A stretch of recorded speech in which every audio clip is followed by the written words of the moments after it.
Bonjour à tous, c'est un plaisir de vous retrouver pour cette édition du 13h, édition empreinte d'émotion et de reconnaissance en cette journée de fête des mères. Notre journal rendra donc hommage à toutes les mamans, piliers de nos familles et de notre société. Les mamans sont donc à l'honneur ce dimanche comme elles devraient l'être tout au long de l'année. C'est le jour des reines du foyer, offrandes, hommages et gestes de tendresse. De nombreuses initiatives fleurissent à travers le pays pour célébrer celles qui donnent la vie et bâtissent les familles. Nous ferons un tour d'horizon de ces moments forts. Le Sahara 2025 bat son plein au parc des expositions d'Abidjan. Une deuxième journée marquée par l'effervescence des échanges entre producteurs, institutions et partenaires techniques, des cultures vivrières à l'anacarde. La vitrine du monde agricole s'expose. Nous irons sur place. Et puis, au Festival de Cannes, c'est l'opposant iranien Jafar Panahi qui remporte la Palme d'Or avec un simple accident. Un film tourné en clandestinité à forte portée politique. Le palmarès 2025 a été également mis en lumière par une première œuvre irakienne très remarquée. Aujourd'hui, le monde rend hommage à ces reines silencieuses, ces piliers de l'humanité, les mères, nos mamans, celles qui portent la vie, soignent les blessures visibles et invisibles et nous aiment au-delà des mots. À cette déesse presque qui mériterait d'être célébrée chaque jour, nous dédions cette journée pleine de tendresse et de gratitude. Mais derrière les sourires du jour, certaines mères affrontent seules les tempêtes de la vie. Elles n'ont ni relais, ni repos, mais tiennent debout pour leurs enfants par amour, par devoir, par instinct. À l'occasion de cette fête des mères, notre équipe à Boaké est allée à la rencontre de ces héroïnes discrètes, ces femmes qui élèvent seules mais dignement. Voici le reportage signé Laure Goretti et Kader Sogodogo. Elle est couturière. Elle aura élevé toute seule ses 3 enfants. Solange Kona a été à la fois une mère et un père pour ses enfants. Une situation qui n'a pas été un long fleuve tranquille. Ça n'a pas été facile. Arrivé à un moment même, j'ai abandonné la couture parce qu'il n'y avait plus de grille. Donc, j'étais allée faire servante pour pouvoir mettre les enfants au CP1 jusqu'au CM2. Le quotidien, la scolarité, les cas de maladie des enfants, même les moments les plus difficiles, cette mère trouve des astuces. Il fallait ça, parce que sans ça, les enfants n'allaient pas à l'école. Il ne fallait pas leur montrer que c'était difficile. Aujourd'hui, adultes et étudiants, les souvenirs de certaines situations renforcent l'admiration et l'amour que les enfants ont pour leur mère. Je me rappelle, j'étais en classe de CM2. Il y avait la scolarité à payer, mon chassé. Donc, je suis venue voir maman pour dire, mon chassé d'école. Ça s'est dit, ça va aller. Moi, tu vas partir à l'école. Donc, elle ne sait pas où elle est partie, mais elle a trouvé l'argent. Et je suis partie à l'école. Vraiment, j'ai dit, maman, merci beaucoup. Maman, elle a toujours été là pour nous. Elle s'est toujours battue pour ne pas mettre la honte sur nous. Elle nous a vraiment mis à l'aise. De son côté, Angèle Amani est commerçante et dans la même situation. Avec ses 2 enfants, dont celle de sa sœur décédée, l'absence de père ne l'empêche pas d'assurer les charges quotidiennes. Chaque jour est un combat pour Angèle Kona et c'est à l'aide de son commerce qu'elle mène ce combat pour bâtir l'avenir de ses enfants. C'est ma soeur qui était à Abidjan, elle est venue, elle dit, comme tu te promènes, c'est fatigant que je vais te montrer une activité. Là, ça vient à l'époque africain. Avec ça, j'arrive à m'en sortir avec les enfants. Puisqu'ils prenaient pour les scolariser, on prenait pour manger, payer la maison. Parfaite, cette mère d'un enfant en situation de handicap, abandonnée par son conjoint alors qu'elle était enceinte, est recueillie par une famille comme aide ménagère.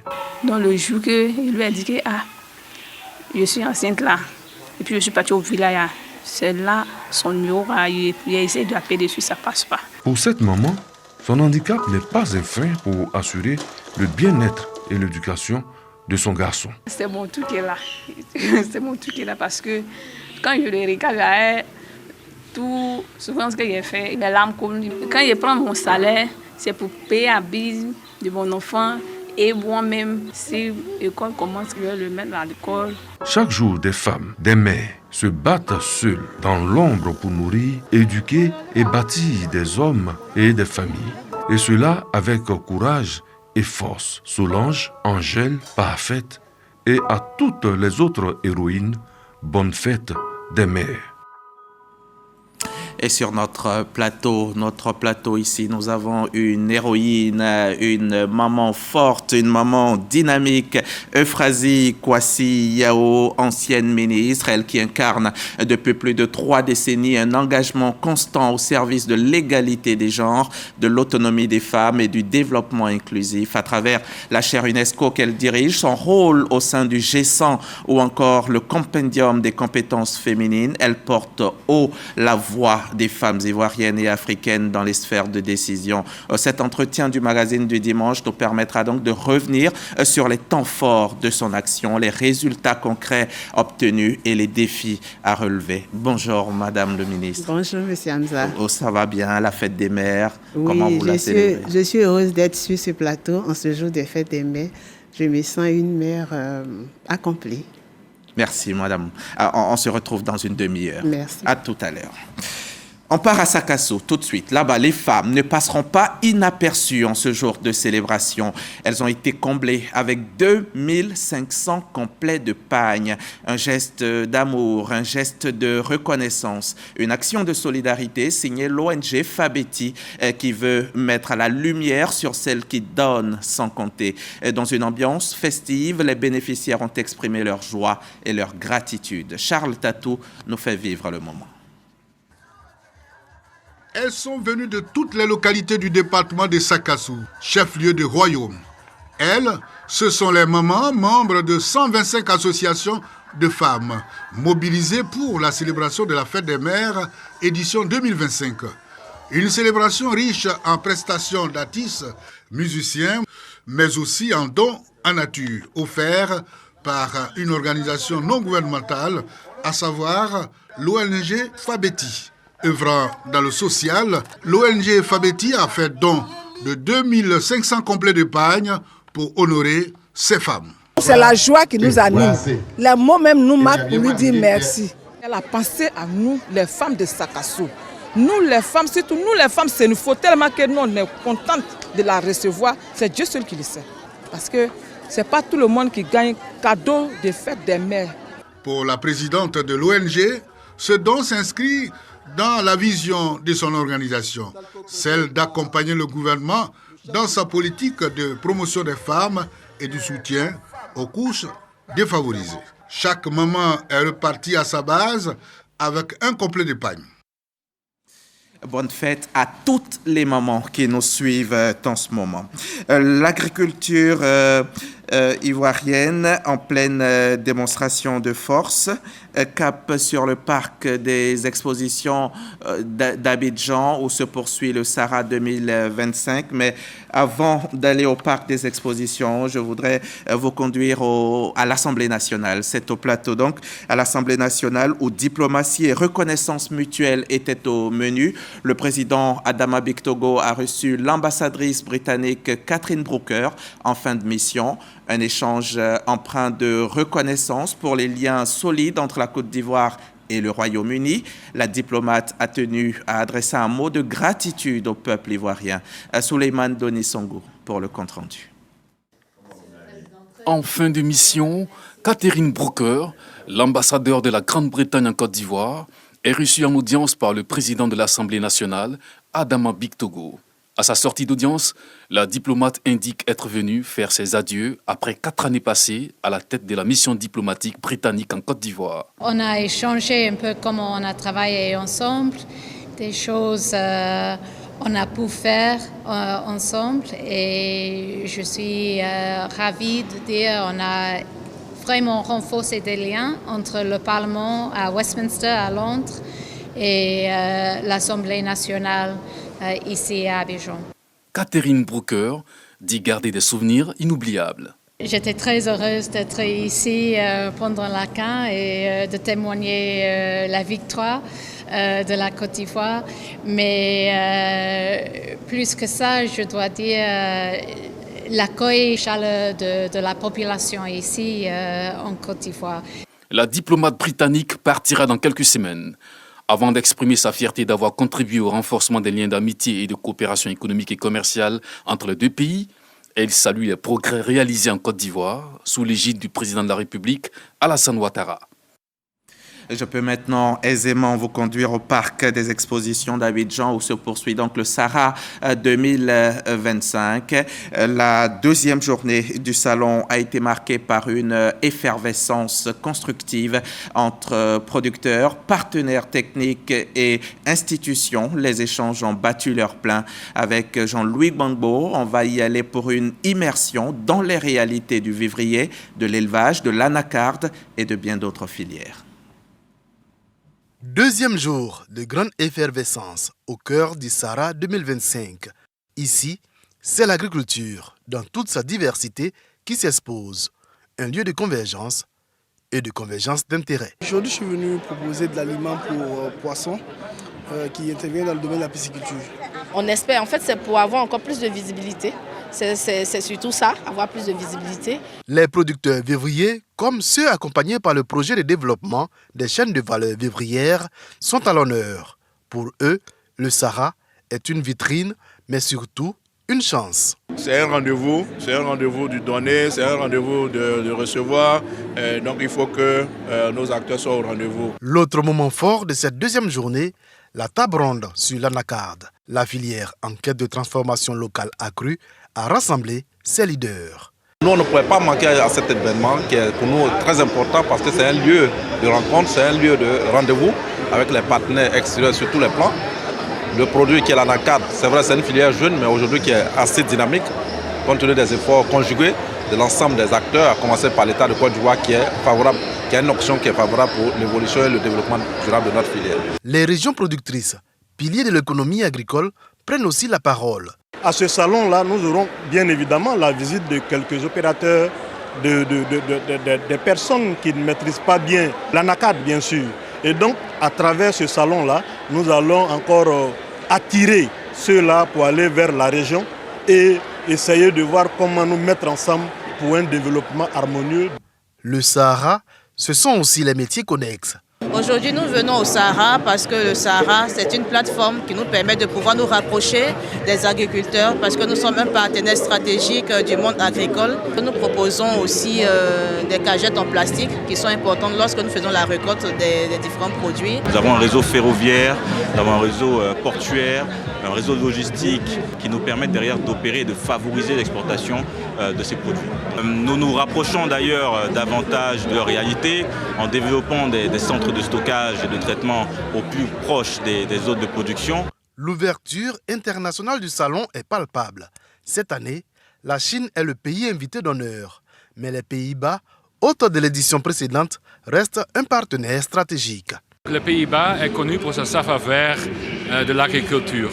Nous sommes le premier importateur de cacao de Côte d'Ivoire, mais aussi on a beaucoup à offrir dans le domaine de l'horticulture et la transformation du secteur de l'horticulture ici en Côte d'Ivoire. Savoir-faire local, ambition mondiale. Le Sahara 2025 continue de dérouler sa promesse. Rassembler pour construire l'agriculture de demain. Un reportage signé Jean-Louis Gbagbo avec Zakaria Traoré à la caméra. C'est un nouvel outil qui va permettre de mieux gérer les compétences de l'État, mieux organiser, mieux anticiper, mieux gouverner. Le ministère d'État, ministère de la fonction publique, vient de lancer un référentiel des emplois et compétences. Il concerne 6 ministères dans un premier temps et vise à mieux planifier les recrutements et à optimiser les carrières des agents. Les explications avec Grace Kando. Mettre en adéquation les emplois et les compétences des postes de travail dans les ministères en vue d'une optimisation des rendements dans la gestion du service public. Voilà ce qui motive l'élaboration des référentiels des emplois de 6 ministères, dont le lancement en présence des différentes parties prenantes. Ça va nous permettre, au niveau de l'administration publique, de nous doter d'un outil de travail assez performants dans la quête de nos objectifs. Cet outil-là nous aidera à mieux recruter, à mieux planifier pour que nous puissions équilibrer tout ce qui est besoin technique de notre ministère. Le référentiel des emplois et des compétences de l'administration publique est le fruit d'une synergie d'action entre le ministère d'État, ministère de la fonction publique et de la modernisation et le programme pays de renforcement des capacités. Le référentiel des emplois et des compétences de l'administration publique ne se limite pas à un simple outil administratif. Alors l'élaboration d'un tel outil ne pourra être un succès que si chacune des parties prenantes s'implique activement dans toutes les étapes du processus. Un outil moderne de gestion des ressources humaines qui permettra à notre administration de disposer de références contribuant à une meilleure lisibilité des emplois publics et des compétences qui leur sont associées. Le programme va se dérouler sur 3 années et au cours de ces 3 années, il y aura une programmation qui va permettre à l'ensemble de notre administration d'être doté d'un référentiel des emplois et des compétences. 8 départements ministériels disposent déjà de référentiels des emplois et des compétences. Il s'agit, entre autres, du ministère de l'Éducation nationale et de l'alphabétisation, du ministère d'État, ministère de la fonction publique et de la modernisation de l'administration, et le ministère des Mines, du pétrole et de l'énergie. On parle aussi santé dans ce journal. Prévenir, sensibiliser, soigner et surtout couvrir tous les citoyens. Voilà l'objectif de la Caisse nationale d'assurance maladie. Tahabo, dans la Niébitiassa, a accueilli une caravane de santé au service de la population. La CNAM y a mené des opérations gratuites de dépistage et d'enrôlement à la CEMU, une action bien accueillie par les habitants de la localité. Sephora Zegui, Michel Kwame, témoignage. Des consultations médicales gratuites contre le diabète et l'hypertension artérielle sur l'esplanade du cinéma de Tahabo, dans la région de l'Aniébi-Tiassa. L'initiative est portée par la CNAM, Caisse nationale d'assurance maladie, venue promouvoir la CEMU auprès des populations de Tahabo. Quand on va à l'hôpital, là, on nous prend beaucoup. Mais grâce à Katseni, si aujourd'hui je vais à l'hôpital, je ne peux pas dépenser trop, je suis en joie. Je suis venu faire la carte.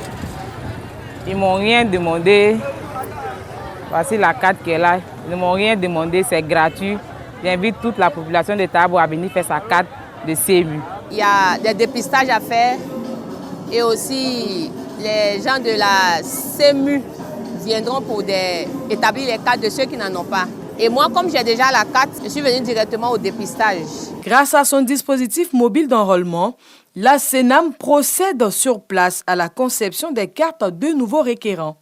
Une démarche appréciée. Je voudrais que toute la population sorte massivement pour venir se faire enrôler, afin qu'ils puissent obtenir sa carte et se soigner. Le RGPH 2021 nous donne une population d'autour de 76 000 habitants. C'est une opportunité que l'État de Côte d'Ivoire offre à ces populations pour garantir leur santé, pour pouvoir se soigner plus facilement à moindre coût et avoir une population qui se porte bien. À la date du 13 mai 2025, plus de 19 millions de personnes ont été enrôlées à la CEMU, selon la Caisse nationale d'assurance maladie. À Teini, l'ONG Action contre la faim accompagne les communautés rurales vers l'autonomie et l'impact du projet Yeretali prend forme sur le terrain. Hydraulique, villageoise, centre de santé, agriculture, ce sont aujourd'hui des réalisations concrètes financées par l'AFD. Une délégation du comité de pilotage s'est rendue sur place pour en évaluer les fruits. En était témoin notre correspondant Herman Niamier. À plus de 700 km d'Abidjan, dans le département de Teini, dans le nord-est de la Côte d'Ivoire, l'ONG Action contre la faim change progressivement le quotidien de milliers d'habitants. Grâce au programme Yeretali, plusieurs infrastructures de base réalisées permettent aux populations rurales de bénéficier aujourd'hui d'un accès à l'eau potable, à l'hygiène et aux soins essentiels. Pour les 2 années culturelles, ce sont au total 984 kits agricoles ont été distribués à 890 ménages hôtes. Et ces kits ont permis de produire plus de 411 tonnes de maïs, 21 tonnes de gombo et plus de 10 tonnes d'aubergines. Ensuite, il y a eu la distribution des kits AME, dits articles ménagers essentiels, à 1132 demandeurs d'asile. Le programme a permis aussi la réhabilitation des barrages de Gogo et de Bolé avec un aménagement de périmètres agricoles accompagné d'un système d'irrigation pour les productions maraîchères, la réhabilitation de 24 points d'eau, la construction de 2 HVA et plusieurs autres actions menées au profit des populations. C'est vraiment une grande satisfaction. Ça fait très longtemps que nous souffrons ici pour problème d'eau. Et grâce à ONG Action contre la faim aujourd'hui, pour problème d'eau en tout cas, ça c'est géré. Maintenant, comme ils ont dit, il reste maintenant la maintenance. Le comité de pilotage du programme Yeretali et ses partenaires financiers, à travers cette visite dans les localités impactées par le programme, vise à évaluer les infrastructures réalisées par l'ONG Action contre la faim. Ce projet s'imbrique parfaitement dans la dynamique d'action du gouvernement, notamment celle du programme social du gouvernement, dont l'axe 1 est la lutte contre la fragilité au niveau des zones frontalières nord. Financé par l'Agence française de développement AFD et mise en œuvre par Action contre la faim, le programme Yeretali, qui signifie en malinké s'autosuffire, est un programme transfrontalier d'appui qui vise à améliorer la résilience des communautés et des services sociaux dans les régions des hauts bassins et des cascades du Burkina Faso et principalement dans la région de Bounakani en Côte d'Ivoire. Direction maintenant la région des Grands Ponts où les bâtisseurs du développement sont sous les projecteurs. Ils œuvrent souvent dans l'ombre pour le bien commun. La 6e édition de la Nuit des Étoiles a distingué les meilleurs d'entre eux engagés dans les actions sociales. De Dabou à Grand Laou en passant par Jacquesville, leurs efforts pour le bien-être des populations ont été salués. Frédéric Gorebi, Sidonie Davila, Constant Kokora. Valoriser, promouvoir et honorer les meilleurs acteurs de développement locaux qui se sont illustrés par leurs actions en contribuant au rayonnement de la région des Grands Ponts. C'est l'objectif visé par la Nuit des Étoiles des Grands Ponts, une cérémonie de distinction et de reconnaissance. L'objectif, c'est de booster notre région. On ne construit pas une région dans la médiocrité. On la construit dans l'abondance et dans l'excellence. Et donc, c'était pour moi un plaisir de créer cette cérémonie-là. Pour cette 6e édition, ce sont une trentaine d'acteurs des départements de Dabou, de Jacquesville et de Grand Laou qui ont été primés pour leurs actions concrètes en faveur des populations. Ce prix représente pour moi la reconnaissance d'une abnégation au travail. Aujourd'hui, la région des Grands Ponts est un peu en retard par rapport aux autres. Donc nous comptons sur lui pour détecter vraiment tous les talents pour que notre région, à l'instar des autres, soit dans le haut du tableau. Soutenue par les autorités locales, la 2e adjointe au maire de Dabou, au nom du premier magistrat de la commune, a encouragé l'initiative. Voici une cérémonie qui vient célébrer tous ceux qui impactent positivement leur milieu de vie. C'est très important. Ça va permettre de pouvoir motiver ceux qui sont encore endormis. Initiée en 2020, la Nuit des Étoiles des Grands Ponts a pour ambition de contribuer de manière significative à l'édification d'un renouveau de la région. Ce sont des talents scolaires qui brillent dans les arts, dans les lettres et dans les sciences. À Abobo, la 3e édition du FESACA a récompensé les lauréats des concours scolaires en présence de Kandia Camara, une célébration du mérite académique et de la créativité sous le thème de l'innovation sociale. Marina Menzan, Abou Sanogo, reportage. Slam, chant, chorale, originalité et créativité étaient au cœur de la 3e édition du Festival scolaire et de la culture d'Abobo et des Olympiades de français et de mathématiques. Ce sont 31 équipes classées première et deuxième dans leurs disciplines respectives du primaire au secondaire qui ont été récompensées sur 74 équipes ayant réuni 450 compétiteurs. Je viens de recevoir le premier prix des Olympiades à Abobo en mathématiques. C'est un sentiment de joie, on va dire de fierté vis-à-vis du prix que je viens de recevoir. Cette expérience m'a appris à être confiant vis-à-vis des épreuves auxquelles j'ai fait face. J'ai un sentiment de joie. Avec ce prix, le bac représente grand chose pour moi. Donc je sais qu'avec une bonne mention au bac, je pourrais m'en sortir avec une mention et aussi une bourse. La présidente du Sénat, maire de la commune d'Abobo, Kandia Kamara, a saisi l'occasion pour rappeler que la jeunesse est au cœur des priorités dans le programme de développement de la commune d'Abobo. Notre ambition est que les élèves d'Abobo se distinguent dans toutes les disciplines, en particulier le français et les mathématiques. Nous voulons leur offrir une formation complète et diversifiée pour affronter les défis de demain. Vous avez donné le meilleur de vous-même et aujourd'hui, vos efforts sont récompensés. Restez toujours parmi les meilleurs et préparez-vous à assurer la relève en Côte d'Ivoire.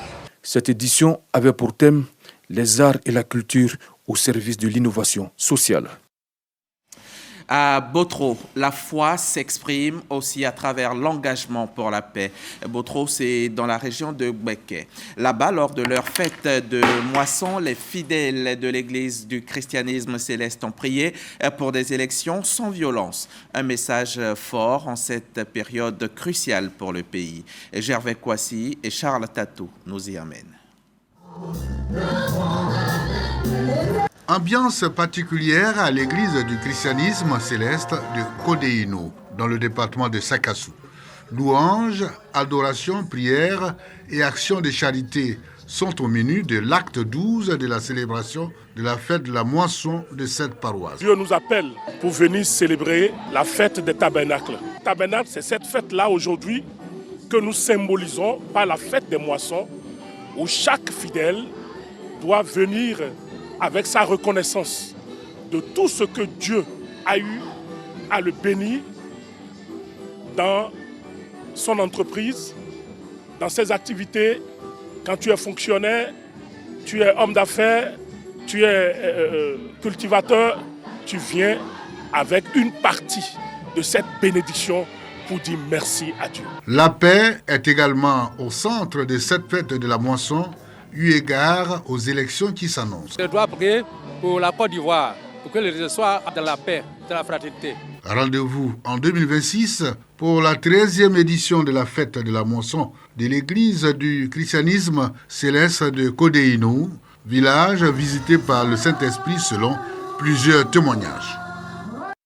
Un film clandestin décroche la Palme d'Or à Cannes. C'est donc une Palme d'Or chargée de sens qui a été remise hier soir au Festival de Cannes. Un simple accident. Film iranien de Jafar Panahi, tourné en secret, a ému et interpellé le jury. La 78e édition du festival a ainsi couronné le courage artistique. L'œuvre met en scène d'anciens détenus confrontés à leurs bourreaux dans une société marquée par la répression. Un message fort du cinéma face à l'oppression, saluée par la critique et le public. Place au magazine du dimanche. Mon invité pour conclure ce journal, c'est Euphrasie Yao, femme de conviction, de combat et de compassion.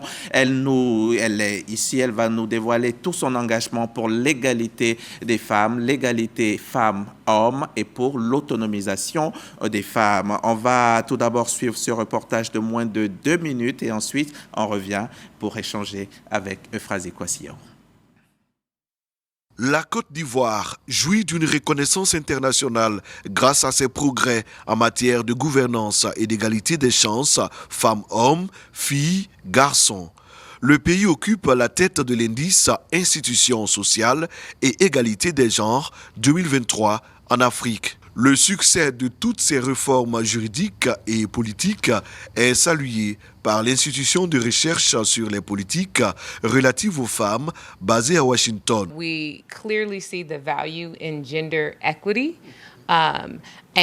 Nous voyons clairement la valeur de l'égalité du genre et nous sommes impressionnés par le progrès énorme que la Côte d'Ivoire a accompli et être capable de partager votre progrès pour impacter le monde.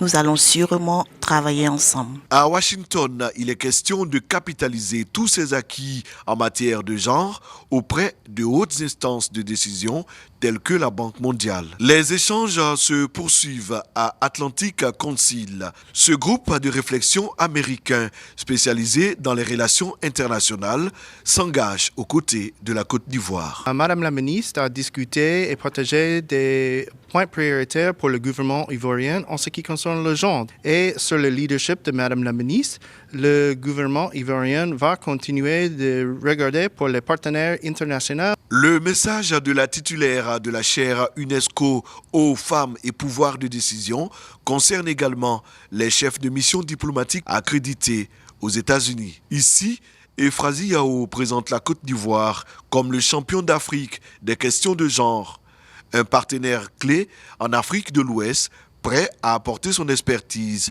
sur le continent.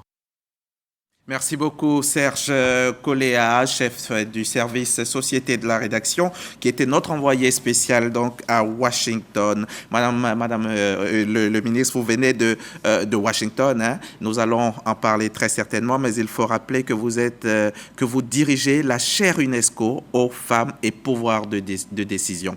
Quels sont les principaux axes d'action de cette chaire?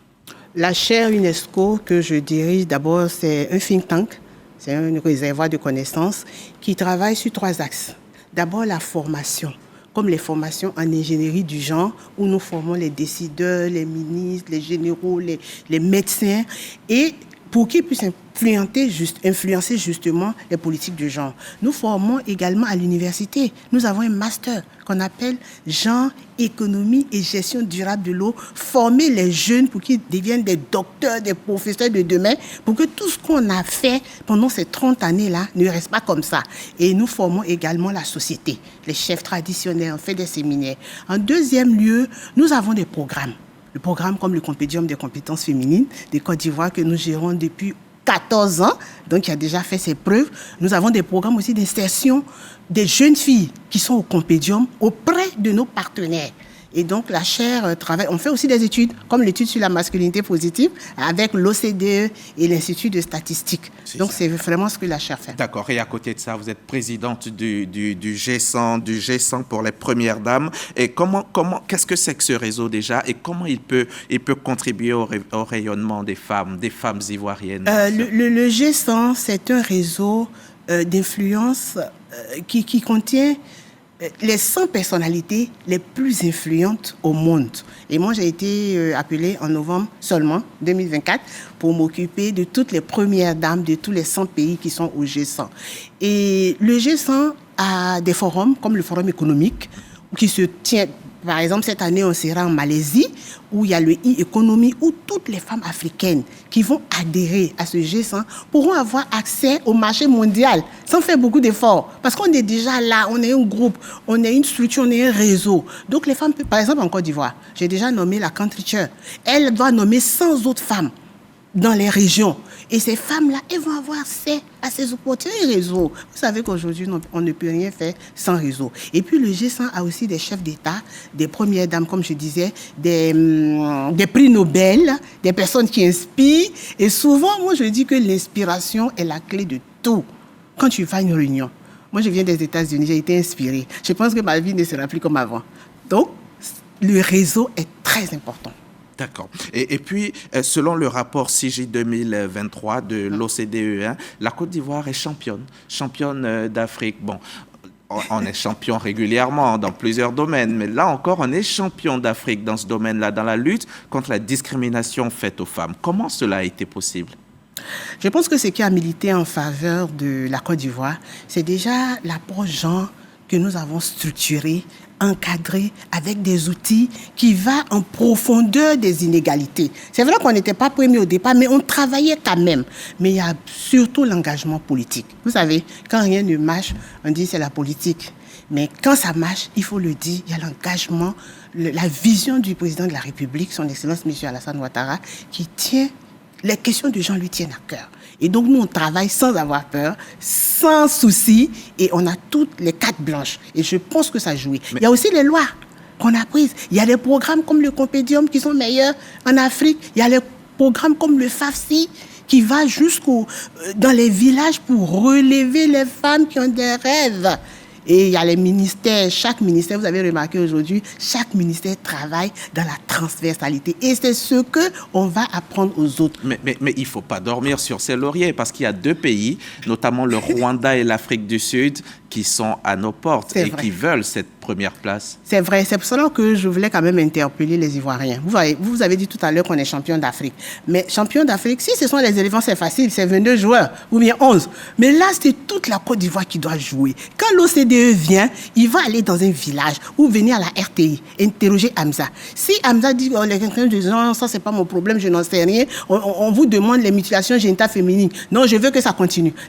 Les chiffres de la Côte d'Ivoire vont baisser. Donc, chaque Ivoirien a travaillé pour qu'on soit premier. Chaque Ivoirien doit encore travailler pour qu'on maintienne notre rang. On a eu 17,3. On est près de 0. Donc, très peu de discrimination. Le Rwanda a eu 19. Ils ne sont pas loin. L'Afrique du Sud aussi a eu 19 ou 21. C'est-à-dire que ce sont nos concurrents. Mais moi, je pense qu'avec la volonté politique, avec l'institutionnalisation du genre qu'on est en train de faire avec le gouvernement, je pense qu'on ne va pas se laisser distraire. On va maintenir notre place.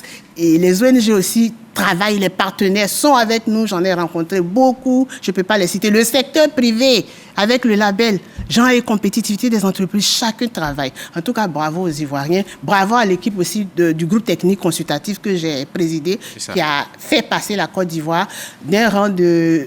on avait comme 42,5 et on est passé à 17,3. Vraiment, on a bossé. Hein.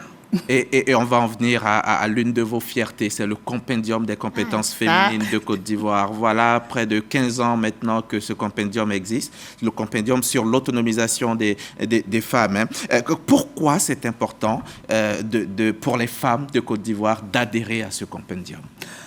Moi, je voulais dire aux femmes que aujourd'hui, le compendium a 14 ans. On a fait nos preuves, que ce soit au niveau politique, des femmes qui avaient des rêves, qui avaient niveau CP2, qui sont devenues députées maires aujourd'hui, et plusieurs autres, que ce soit au niveau des jeunes filles qui se sont inscrites, qui ont eu des réseaux, elles n'ont même pas le BTS, mais on les a prises dans des entreprises, elles ont passé le BTS, elles ont eu. Parce qu'elles ont les compétences. Parce qu'elles ont les compétences, et puis parce qu'on fait le système de mentorat, on les accompagne. Le compendium, c'est le premier réseau depuis 14 ans. Depuis 14 ans, et on aide les femmes. Donc, et il y a des réseaux mondiaux qui s'en inspirent d'ailleurs. Bien sûr, on va en parler, mais je dis que c'est la base. Vous vous souvenez qu'on dit toujours que le compendium est le meilleur programme africain, selon le PNUD, selon l'OIF, selon l'UNESCO, et on dit même que le compendium est unique en son genre et dans le monde. Vous avez un programme comme ça dans votre pays, vous restez chez vous. Qu'est-ce qu'on peut faire pour vous? Comment on y entre? Comment on intègre? Non, pour entrer au compendium, c'est facile. Il y a 3 fois W. Vous cliquez, parce que nous, on est avant-gardistes. Hein. Depuis 14 ans, on savait qu'aujourd'hui, ce sont les réseaux sociaux, c'est l'électronique, c'est l'intelligence artificielle. On a pris la base de données. Donc, 3 fois W, point compétence avec S. .gouv.ci. Vous rentrez, vous inscrivez. Maintenant, on a facilité la tâche même pour les jeunes. J'ai dit toujours que quand le compendium commençait, ma fille Marie-Danielle avait 10 ans. Ça fait 14 ans. Donc aujourd'hui, elle a 24 ans. Il faut qu'elle s'inscrive. Mais comment faciliter cela? On a créé des applications. Vous téléchargez les jeunes. Si vous m'écoutez, c'est pour vous qu'on fait tout cela. Nous avons bénéficié de nos grandes sœurs. Nous aussi, nous voulons vous aider. Alors, téléchargez l'application compendium.ci simplement sur Apple Store ou Play Store. Les femmes qui étaient inscrites déjà aussi, je vous le dis, moi j'ai regardé le CV d'une dame qui s'est inscrite en 2011. Elle était assistante, comment elle a dit là, consultante. Aujourd'hui, elle est quoi? Elle est présidente du conseil d'administration, elle n'a même pas changé son CV. Ça veut dire que si le président me demande une compétence pour donner ou bien ministre, ça va pas. Donc, avec ça, mettez vos compétences à jour, je vous en supplie. Vos CV à jour. CV, oui. Alors, Madame Kwasi Yao, vous rentrez des États-Unis. Hein. Comment votre mission sur place là a pu renforcer la diplomatie d'influence de la Côte d'Ivoire en matière de genre et développement? Oui, en matière de genre, ça a été une très grande réussite. Je voulais vraiment dire merci au ministère des Affaires étrangères et aux ambassadeurs qui nous ont accueillis. Je vous assure, à New York, à Washington, on était allé présenter, dire que la Côte d'Ivoire est championne d'Afrique, mais la Côte d'Ivoire compte au niveau mondial en matière de genre. On a rencontré le State Department. Donc, on a fait 1h30 avec le State Department, le département américain, et ils nous ont demandé, mais comment on a fait? Ils étaient vraiment impressionnés. Tous les mots qu'on a dit, c'était I was impressed. Nous sommes impressionnés. On est parti également à la Banque mondiale, rencontré la directrice mondiale. On a présenté, elle a dit, mais il faut qu'on convoque une grande réunion de tous les pays du monde pour que la Côte d'Ivoire partage son expérience. On est allé à Atlantic Council, vous les connaissez, ils sont influents au niveau mondial. Ils nous ont ouvert la porte. Ils étaient étonnés, impressionnés. On est allé, on a rencontré tous les ambassadeurs accrédités auprès des États-Unis. On a fait une rencontre. L'ambassadeur de Côte d'Ivoire, l'ambassadeur Touré, que je salue d'ailleurs, voulait qu'on partage nos expériences. Mais quand on a fini, tous les ambassadeurs ont dit, la Côte d'Ivoire, formez-nous. Comme ça, on sera vos relais. Et donc, l'ambassadeur Touré est en train d'organiser cela. On va le faire. Qu'est-ce qu'on a fait encore? Vraiment, les think tanks, c'est ce que je disais, qui ont le pouvoir, qui ont la puissance pour dire que la Côte d'Ivoire, en matière de diplomatie du genre, en tout cas, on est les meilleurs. Et il y a Adwin aussi, qui sera lancé dans quelques jours à Abidjan. C'est quoi Adwin? Adwin, en anglais, c'est African Descendant Women Impact Network. Mais on va dire simplement un réseau mondial. Pour les femmes africaines et les afrodescendantes. Et les femmes afrodescendantes. C'est-à-dire, nos sœurs qui sont parties d'Afrique depuis longtemps, notamment la traite négrière, qui sont devenues américaines, mais elles ont la peau noire comme nous. Les femmes de la diaspora et nous, les femmes africaines qui sommes restées ici, mais qui faisons aussi la fierté du monde. On s'est dit, pourquoi ne pas se mettre en réseau, en un réseau d'influence également, pour transformer, pour changer des vies, pour aider ceux qui souffrent. Moi, j'ai rencontré des femmes américaines. C'est vrai, nos problèmes sont différents, mais ils sont pratiquement les mêmes. Ce que les femmes africaines souffrent, là, c'est ce que les femmes de la diaspora aussi souffrent. Donc, on va se mettre ensemble pour créer ce réseau. On veut 1 million de femmes connectées sur les 5 continents au niveau jusqu'en 2030. Donc, vous voyez un peu la puissance du lien, la puissance du sang, ce que ça va devenir. C'est cela. Et ça va, ici, ça sera à l'Hôtel Ivoire les 5 et 6 juin. Ça, je voulais quand même citer cela. C'est ça. Les 5 et 6 juin. Et on invite tout le monde à au Sofitel Abidjan, Hôtel Ivoire. Sofitel. On va commencer avec l'ouverture. Les 2 premières dames, notre première dame que je salue, Madame Dominique Ouattara, est marraine. La première dame du Cap-Vert aussi sera présente. Cavallo est marraine. La ministre de la Femme sera également avec nous. Et le Compédium est un partenaire stratégique. On a l'expérience, on a quand même 14 ans. Bien sûr. Voilà. Et quel rôle les femmes, on va revenir à Abidjan, quel rôle les femmes, elles jouent dans la promotion de la paix et de la cohésion en Côte d'Ivoire? Vous savez, moi je dis toujours que la paix est pour le développement, ce que la respiration est pour le corps. Mais généralement, comme on ne voit pas la respiration, on a l'impression que c'est rien, mais dès que ça se coupe, tu meurs. Donc c'est la même chose que je veux qu'on pense pour la paix. D'abord, la Côte d'Ivoire était le premier pays africain à faire un plan d'action sur la résolution 1325 sur les femmes, la paix et la sécurité. Les femmes ont la paix en elles. Et donc, elles ont des ONG, elles ont des structures. Par exemple, la chaîne, ce qu'on a créé, ce qu'on appelle CREAPAIX, Communauté régionale pour l'autonomisation et la paix. On veut autonomiser les communautés pour éviter les conflits. S'il y a 10 personnes qui veulent le conflit, qu'il y a 1000 personnes dans une communauté qui ne veulent pas de conflit, les conflits ne vont pas se passer. Et nous, on est sûr que cette année, les élections vont très bien se passer. On a notre programme qu'on appelle la non-violence active, chemin de paix. La non-violence, là, c'est de faire des efforts sur toi. Tu ne regardes même pas l'autre. Le pardon, l'amour. Hamza m'a offensé publiquement, politiquement. Mais ce que je vais faire, c'est de conscientiser Hamza pour qu'il n'y ait plus ces conflits-là. Mais ce n'est pas d'insulter, de crier, de faire la bagarre pour que nous tous on meure. Non, on ne veut pas. Alors, comment les hommes peuvent-ils être des alliés dans ce combat-là, cette lutte pour l'égalité entre hommes et femmes? Mais les hommes sont déjà nos alliés. Moi, je vous ai dit que sur mes pages Facebook, j'ai 70% d'hommes qui me suivent et puis 30% de femmes. Mais moi, je pense que l'expérience de la chaîne nous a montré que quand on forme les hommes à l'approche genre, comprendre les stéréotypes, les normes, changer leur mentalité sur 9 mois. C'est ce que l'ingénierie fait. Il y a des hommes qui pleurent en cours de formation. Ils ne savaient pas qu'ils étaient en train de faire du mal à leurs femmes. Donc, si on veut que les hommes soient avec nous, il faut qu'on les forme, eux tous. Et il y a aussi le premier programme sur la masculinité positive. Oui, on est en train de faire une étude, justement. La Côte d'Ivoire fait encore partie des premiers pays au monde à faire cette étude-là. Moi, je n'ai pas vu un autre pays, mais je pense que le Sénégal est en train de faire après nous.